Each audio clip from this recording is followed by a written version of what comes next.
Hello and welcome to commerce net IQ। आज मैं आपके साथ डिस्कस करने वाली हूँ मैथ्स एंड रीजनिंग के एक बहुत ही important topic time and work को। इससे पहले मैंने एवरेज के ऊपर एक डिटेल्ड वीडियो बनाई थी। अगर आपने वो वीडियो अभी तक चेक नहीं करी है तो प्लीज़ जाकर चेक कर लीजिए। मैं इस वीडियो के आई बटन में उस वीडियो का लिंक डाल दूँगी, तो प्लीज़ जाके आप उस वीडियो को चेक करिए और एवरेज का कॉन्सेप्ट आपके माइंड में बिल्कुल क्लियर हो जाएगा। मैंने प्रीवियस ईयर क्वेश्चंस के साथ आपको कॉन्सेप्ट क्लियर करवाया था, तो प्लीज़ आप उस वीडियो को ज़रूर चेक करिए। तो चलिए बात कर लेते हैं टाइम एंड वर्क की। तो टाइम एंड वर्क में क्या होता है बच्चे, हमें 3 से 4 क्वेश्चन, 3 और 4 तरह के क्वेश्चंस पूछे जाते हैं टाइम एंड वर्क में। जैसे मतलब 4 और 5 तरह के केस होते हैं, तो उन तरीक़ों से वो क्वेश्चन पूछ सकता है। जो टाइम एंड वर्क है, इनमें से बहुत बार क्वेश्चन देखा गया है यूजीसी नेट के पेपर में। अगर आप मैथ्स एंड रीजनिंग को उठा के देखेंगे यूजीसी नेट से, नॉट ओनली यूजीसी नेट, जो यूजीसी नेट के आसपास के एग्ज़ाम है, जो से भी गवर्नमेंट एग्ज़ाम्स है या फिर कोई बैंकिंग का एग्ज़ाम है, तो उनमें से भी मैथ्स एंड रीजनिंग में ऐसे क्वेश्चन पूछे जाते हैं। तो हमारा जो चैनल है, इसमें जो मैं मैथ्स एंड रीजनिंग आपको करवाऊँगी, it is not only concentrated on UGC NET, बल्कि ये आसपास के सारे गवर्नमेंट एग्ज़ाम्स के में जो मैथ्स एंड रीजनिंग पूछी जाती है उसके लिए भी हेल्पफुल है। ठीक है, तो चलिए बात कर लेते हैं केस नंबर 1 की। केस नंबर 1 में हमें क्वेश्चन पूछा जाता है बिल्कुल सिंपल। ठीक है, तो सिंपल क्वेश्चन हमें पूछते हैं, तो क्वेश्चन एक बार हम देख लेते हैं। क्वेश्चन नंबर फर्स्ट है हमारे पास कि P कंप्लीट करता है एक टास्क को 10 दिन में। देखिए, P completes a task in 10 days and Q complete same task in 15 days. P एक काम को करता है 10 दिन में और Q एक काम को करता है 15 दिन में। अगर P और Q मिलकर काम करें तो वो सेम काम को कितने टाइम में कंप्लीट करेंगे। तो बच्चे, सबसे पहले तो आपने इस बात का ध्यान रखना है कि जब भी आपको टाइम एंड वर्क पूछा जाए तो दो डेटा आपको गिवन होंगे। तो सबसे पहला टाइम एंड वर्क जहाँ पर भी आ गया, आपने एक बात का ध्यान रखना है कि जहाँ पर टाइम एंड वर्क आ गया, सबसे पहले आपने लेना है एलसीएम। सबसे पहला स्टेप होगा एलसीएम। तो ये ट्रिक है इसको सॉल्व करने का। तो सबसे पहले आप ले लीजिए 10 और 15 का एलसीएम। तो ये इसका एलसीएम करके आएगा हमारे पास 30। ठीक है, एलसीएम इसका आएगा 30। तो देखिए, P एक काम को करता है, P ये जो काम टोटल है 30 के बराबर है। ठीक है, मतलब ये जो आपका 30 एलसीएम आया, हम इसको मानेंगे टोटल वर्क। क्लियर। तो ये जो टोटल काम है, P इस टोटल काम को कंप्लीट करता है 10 दिन में और Q इस काम को कंप्लीट करता है 15 डेज में। तो सबसे पहले तो यहाँ पर सॉल्यूशन देख लीजिए। जो एलसीएम 30 आया, तो 30 को डिवाइड करेंगे P के काम से, तो ये आएगा 3। तो Q का एक दिन का वर्क आ गया 2। तो देखिए, जब P एक दिन में 3 काम कर रहा है और Q एक दिन में 2 काम कर रहा है, तो P और Q जब मिलकर काम करेंगे तो एक दिन में करेंगे 5 काम। तो 30 काम को करने के लिए उनको लग जाएंगे 6 दिन। Then your answer will be C part. I hope it's clear to everyone. So second question, case number 2 है ये। हर एक केस का एक एक क्वेश्चन मैं लेके आई हूँ। अगर फिर भी इसमें आपको कोई भी प्रॉब्लम लगती है, कोई भी पार्ट आपको नहीं समझ में आता, then do let me know in the comment section. मैं आपकी क्वेरी ज़रूर से सॉल्व करूँगी। तो सेकंड क्वेश्चन हमारा ये है कि अगर A और B एक काम को कंप्लीट करते हैं 20 दिन में और B अकेला उस काम को करता है 40 दिन में, तो अगर A अकेला उस काम को करेगा तो वो कितने दिन में करेगा। मैंने आपको पिछले सम में भी बताया था कि सबसे पहले आपने लेना है एलसीएम। तो यहाँ पर आप क्या करेंगे, 20 एंड 40 का एलसीएम लेंगे। तो 20 और 40 का एलसीएम हमारे पास आ जाएगा 40। मतलब टोटल वर्क हमारा आ गया 40, सेम एज पिछले सम की तरह। टोटल काम आ गया 40। तो A और B जो 20 दिन में काम कर रहे हैं, तो एक दिन का काम उनका कितना हो गया, 40 डिवाइडेड बाई 20 मतलब 2। जब A और B इकट्ठे एक उस काम को करने जाएंगे तो वो 2 दिन में करेंगे। B अकेला उस काम को कर रहा है 40 दिन में, मतलब B का अकेले का काम हो गया 1। बी एक दिन में एक काम करता है और ए और बी जब इकट्ठे मिलके करते हैं तो वो 2 काम करते हैं। इसका मतलब अगर ए और बी के काम में से बी का काम निकाल दिया जाए, अगर देखिए दोनों का काम आ गया था 2 और अकेले बी का काम आ गया 1, तो अगर दोनों के काम में से बी का काम निकाल दिया जाए तो ए कितना काम करता है एक दिन में? 1। तो 40 काम करने के लिए उसको लग जाएंगे बच्चे 40 दिन। Then your answer will be B part. I hope it's clear to everyone. Question number 3 है हमारे पास, यहाँ पर एक्सप्लेनेशन देख लीजिए इसकी। टोटल वर्क हमारा आया था 40, क्योंकि हमारा एलसीएम 40 आया। जितना एलसीएम आएगा वही हमारा टोटल वर्क होगा। तो ए और बी का एक दिन का काम आ गया 40 डिवाइडेड बाई 20, 2 काम। बी का एक दिन का काम आ गया 40 डिवाइडेड बाय 40, 1 काम।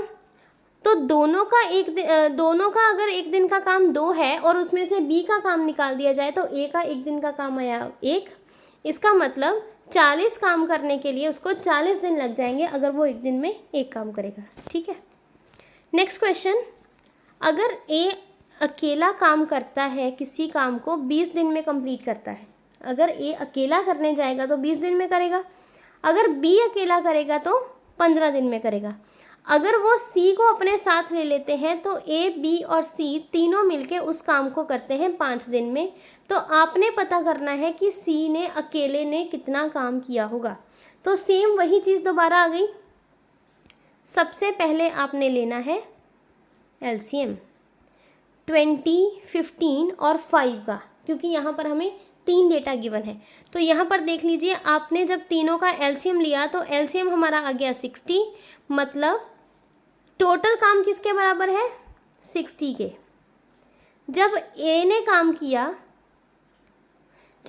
काम किया तो उसने 20 दिन लगाए, मतलब 60 काम करने के लिए उसने लगाए 20 दिन। मतलब वो एक काम को करता है, एक दिन में करता है 3 काम। तो बी ने अगर 15 दिन लगाए तो वो एक दिन में करता है 4 काम। तो अगर वो सी को ले लेते हैं साथ में तो वो एक दिन में करेंगे 5 काम। ठीक है, तो देखिए ए का 1 डे का वर्क आ गया 3, 60 डिवाइडेड बाई 20। बी का 1 डे का काम आ गया 60 डिवाइडेड बाई 15, 4। ए, बी, सी जब तीनों काम करने जाएंगे तो 60 डिवाइडेड बाई 5, 12 डेज, मतलब वो 12 दिन लगेंगे उनको कंप्लीट करने के लिए। तो यहाँ पर देखिए 4 और 7 का सम कितना हो गया? 4 और 3 का सम कितना हो गया? 7। ठीक है, अगर 12 में से हम 5 निकाल दें तो कितना बचेगा? 12 में से अगर हम 7 निकाल दें तो कितना बचेगा? 5। 12 माइनस 7, 7 क्यों निकाला? ए और बी का एक दिन का काम निकाल दिया तो सी का एक दिन का काम आ जाएगा। तो यहाँ पर आ गया 5। तो 60 काम है टोटल। 60 को सी के एक दिन के काम से डिवाइड किया तो इसका मतलब सी उस काम को करेगा कंप्लीट 12 दिन में। This is your answer. So your answer will B A part. Question number 4 है हमारे पास कि अगर ए और बी टुगेदर एक काम को करते हैं 10 दिन में। ए और बी अगर इकट्ठे काम करें तो एक काम को 10 दिन में कंप्लीट करेंगे। बी और सी काम करें तो एक काम को 20 दिन में करेंगे और ए और सी काम करेंगे तो उस काम को 30 दिन में करेंगे। तो ऑप्शंस थोड़े आपको इसमें अलग से दिए गए हैं। बहुत देखिए, ऑप्शंस जो होते हैं ना, बहुत क्लोज ऑप्शंस देता है कई बार वो, तो कई बार ऑप्शन से हमारा सम जो है वो सॉल्व नहीं हो पाता। तो आपके अंदर कॉन्सेप्ट क्लैरिटी होनी बहुत ज़रूरी है कि ये किस केस में से क्वेश्चन आया है और उस केस को कैसे सॉल्व करना है। तो यहाँ पर आप सॉल्यूशन देख लीजिए इसका। तो एलसीएम लेना है सबसे पहले 10, 20 और 30 का।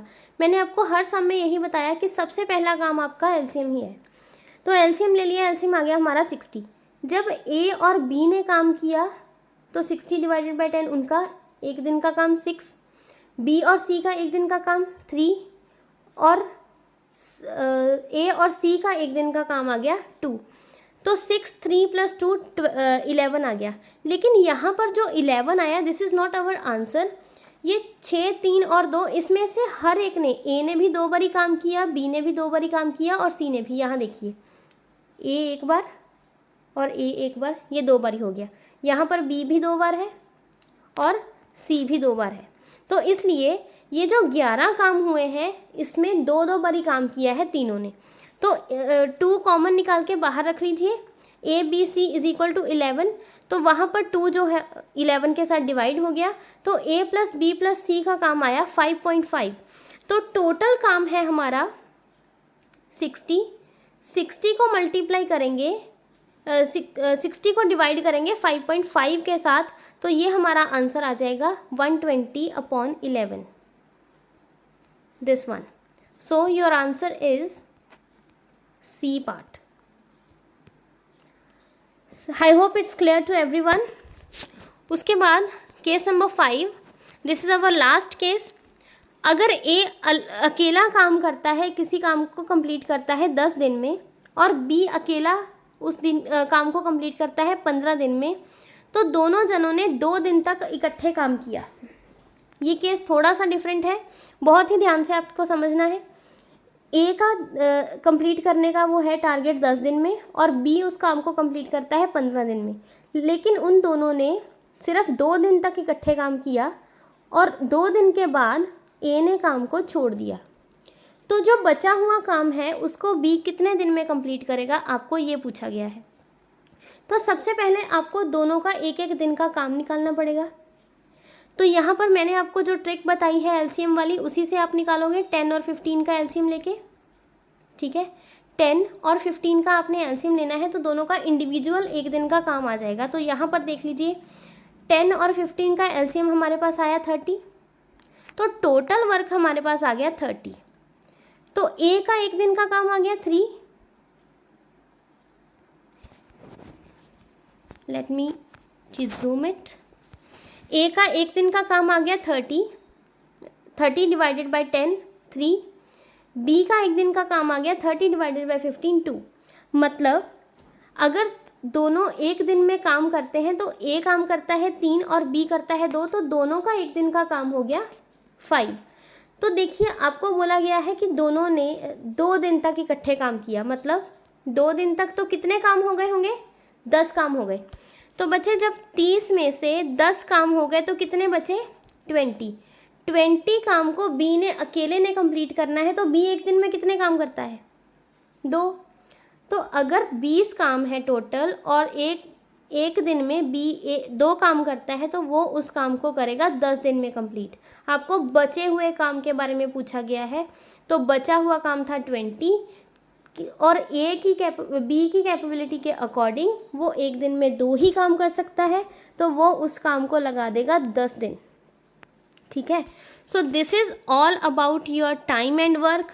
तो बच्चे इसमें आपको अगर कुछ भी प्रॉब्लम है तो आप मुझे कमेंट सेक्शन में पूछ सकते हैं। कोई भी क्वेरी है, किसी भी सम के अंदर कोई प्रॉब्लम है। और एक गुड न्यूज़ मैं आपको ये देना चाहती हूँ कि बहुत जल्द मैं टेलीग्राम पे अपना एक चैनल स्टार्ट करने वाली हूँ। जो भी मैं आपको सम्स करवाऊँगी या जो भी मैं आपको MCQ प्रैक्टिस करवाऊँगी, उसका PDF मैं आपको साथ ही साथ उसमें दे दूँगी विद सॉल्यूशंस। तो आप जुड़े रहिए इस चैनल के साथ, लाइक शेयर सब्सक्राइब करते रहिए, और ऐसे ही वीडियोस मैं आपके लिए लाती रहूँगी अलग अलग टॉपिक्स के ऊपर अलग अलग। और इसके बाद मैं एक लेके आऊँगी स्ट्रेटजी की वीडियो कि लास्ट के 1 मंथ में आपको किस हिसाब से तैयारी करनी है, कौन सी स्ट्रेटजी आपको अडॉप्ट करनी है, ताकि आप फर्स्ट अटैम्प्ट में अपना नेट JRF क्लियर कर लो। सो जुड़े रहिए, स्टे ट्यून्ड। मैं आपके साथ ऐसे ही लाती रहूँगी। मैथ्स एंड रीजनिंग का हर एक टॉपिक मैं डिटेल में ऐसे ही लेके आऊँगी। So please like share subscribe. All the best.